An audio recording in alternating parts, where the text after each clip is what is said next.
नमस्कार, प्रणाम। मैं सूरज यादव आप सभी को पैर छू के प्रणाम करता हूं। मेरे भाई लोग, खेसारी लाल यादव VS पवन सिंह, इस प्रकार से बहुत से यूट्यूबर हैं जो वीडियो बना रहे हैं और खेसारी लाल यादव जी की औकात के बारे में बात कर रहे हैं।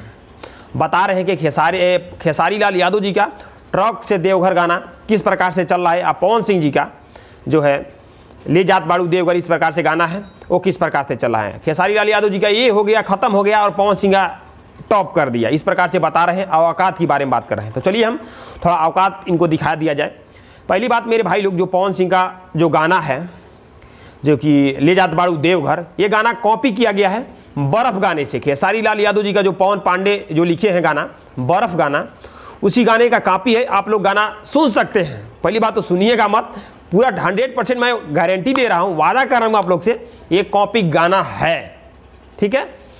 इसमें अब ये नहीं बोलेंगे कि पवन भैया चोरी की हैं। चोरी पवन भैया नहीं, राइटर चोरी करते हैं। चाहे खेसारी के राइटर हो या पवन सिंह के राइटर हो, दोनों को राइटर चोरी करते हैं। पहली बात, पवन भैया कितने दिन बाद गाना निकाले, वो भी कॉपी का गाना निकाले।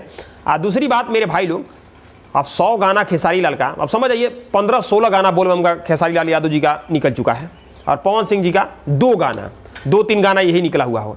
तो लोग खेसारी लाल यादव जी से उब गए होंगे लगातार, कौन सुने कौन न सुने, कौन सुने कौन न सुने। पवन जी का एक गाना है तो जाहिर सी बात है लोग उस पर फोकस करेंगे, तो हो सके इसकी वजह से चल रहा हो। और दूसरी बात, जो खेसारी लाल यादव जी का गाना है ट्रक वाला, उसमें बस ओनली वन खेसारी लाल यादव जी गाए हैं। इसमें जो कि है पवन सिंह जी का है ले जात बाड़ू देवघर में शिल्पी राज और पवन सिंह है, 2 कलाकार है। अब समझ जाइए इससे भी अंतर है। दूसरा अंतर ये है कि ये वेब म्यूजिक से गाया गया है, जो कि पवन सिंह का जो बड़ा गाना बड़ा चैनल से गाया गया है, खेसारी लाल यादव जी का छोटा चैनल से।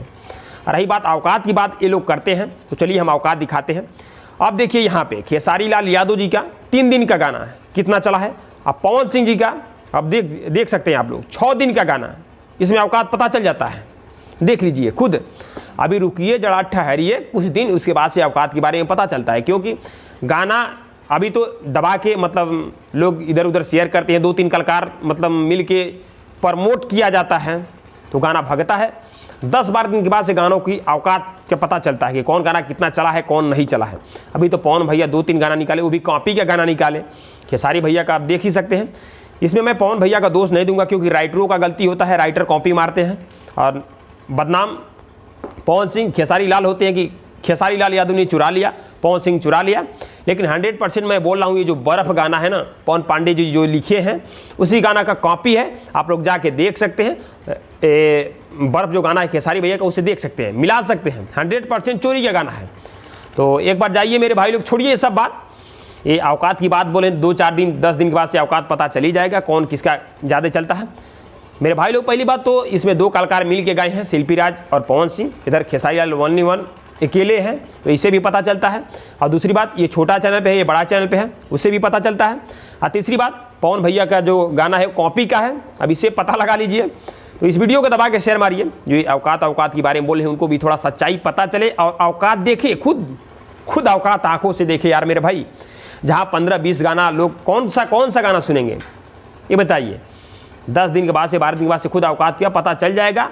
पूरे सीजन में सबसे टॉप गाना किसका है बोलबम के सीजन में, ये भी पता चल जाएगा। पहले पूरे सीजन का देख लीजिए, सीजन में सबसे टॉप गाना किसका है बोलबम का, तब पता चलता है औकात की। तो इस वीडियो को दबा के शेयर मारिए, और मेरा सपोर्ट करने के लिए मेरे भाई लोग मेरे चैनल को सब्सक्राइब कीजिए, बेल आइकन घंटा दबाइए, वीडियो को दबा के शेयर मारिए। नमस्कार, प्रणाम, आप सभी को पैर छू के।